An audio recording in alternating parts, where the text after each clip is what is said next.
Salam dostlar, hər vaxtınız xeyir olsun. Növbəti dərsdə sizi xoş gördük. Bu gün sizinlə elektron ticarət saytımızın, onlayn mağazamızın ana səhifəsini dizayn edəcəyik.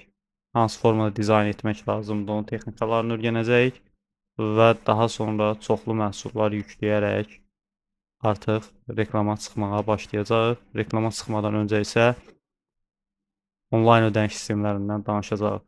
Elə isə başlayalım.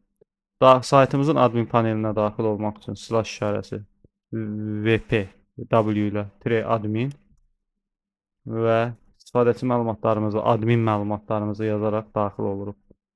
Və yenidən biz saytımıza buradan saytı ziyarət etdirsək, gördüyünüz kimi saytımızın yuxarı hissəsində admin panelə daxil olduqda müəyyən bir menyu açılır və həmin menyuya daxil olaraq biz istifadə edə bilərik. Misal üçün, burada müxtəlif hissələr daxil olur. Kids slide 1, slide 2, slide 3 və footer kids. Deməli bunlar nədir? Slide hissəsi bu hissədir. Hansı ki burada 4 ədəd slaydımız var. Onlar bu hissədən dəyişir. Və footer kids də saytımızın bu aşağı hissəsidir. Buradan dəyişirik. Ümumiyyətcə Elementor ilə redaktə et dedikdə isə artıq ana səhifəmizin dizayn etməyə başlayırıq. Gördüyünüz kimi Elementor bir səhifə qurucudur. Drag drop, sürüşdür burax məntiqi ilə işləyir və çox sadə, heç bir kodlaşdırma istəmədən biz məlumatlarımızı dəyişə bilirik.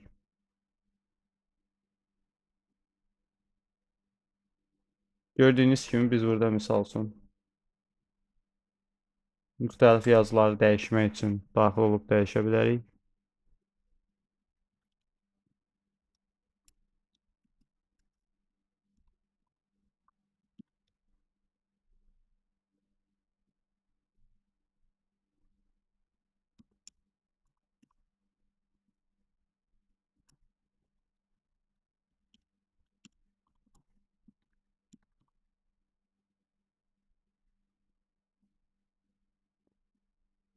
Burada əgər biz bir neçə məhsulu kampaniya şəklində satışını həyata keçirəcəyiksə və bir neçə məhsulu endirimlə təqdim edəcəksə, saytımızda xüsusi bir bölmədə göstərə bilərik və yaxud da həftəyə özəl, aya özəl, günə özəl xüsusi endirimlərimiz varsa, biz bu hissədə onları göstərə bilərik və bu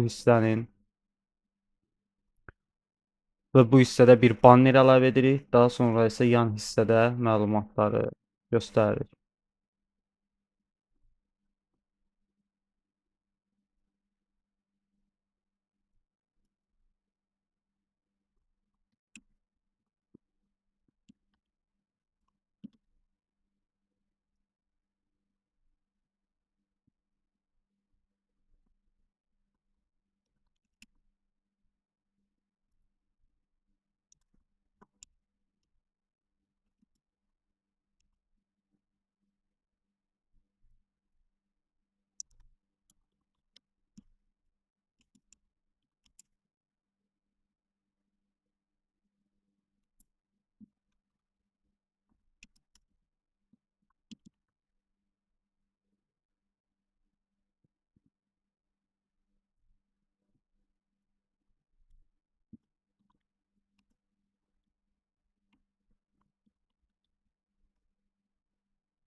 Gördüyünüz kimi isə bu hissədə biz bloklar yerləşdirəcəyik. Misal üçün,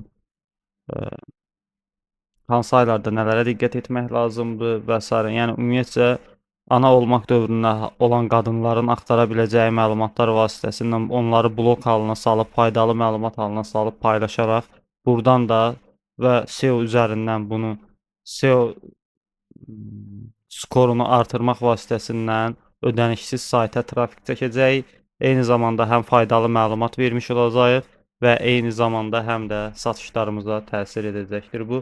Bu hissəni də daha sonra buradakı məlumatları necə paylaşım edə bilərsiniz hansı məlumatları paylaşa bilərsiniz, necə blog yazılır, onun haqqında da məlumatlı olacaq. Bu hissədə isə siz öz Instagram səhifənizlə buranı əlaqələndirərək Instagramdan bir neçə paylaşdığınız məlumatları burada göstərə bilərsiniz.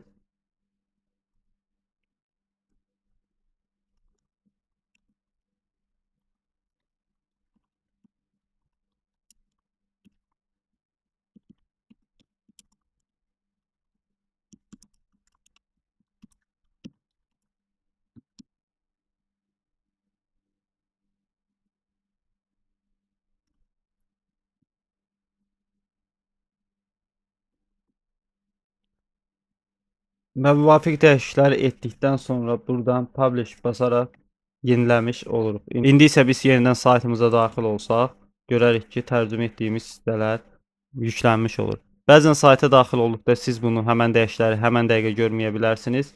Çünki bəzən brauzerlər saytı daha növbəti girişdə daha sürətli yükləmək üçün sanki bir növ kompüterin yaddaşına yükləmiş olur və siz hər dəfə daxil olduqda bir saytda bir dəyişiklik yoxdursa, onu sizə təkrar göstərərkən, şəkilləri və s. yükləyərkən ilk öncə kompüterin yaddaşından sizə göstərir. Bu da sizə dəyişiklikləri anında görməyinizə belə deyək, bir növ mənfi xüsusiyyətdir ki, siz məlumatları, dəyişiklikləri avtomatik görməyə bilərsiniz. Buna keş yaddaşı deyilir. Keş yaddaşını təmizləyə bilərsiniz. Lakin gördüyünüz kimi burada bizim etdiyimiz dəyişikliklər avtomatik olaraq yeniləndi.